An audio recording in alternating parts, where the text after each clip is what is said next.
Attention of me is Poco F4, and today I would like to show you how you can use one-handed mode on this device. Firstly, go into settings and scroll down. Now choose additional settings and click on one-handed mode. Then tap on this switcher to activate it and follow all of those instructions. Turn on one-handed mode by swiping left or right from the center of the navigation panel.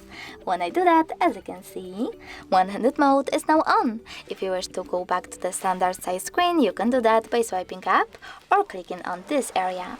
If you wish to disable one-handed mode completely, just tap on the switcher again. Thanks so much for watching. If you enjoyed this video, don't forget to leave a like, comment and subscribe. Bye!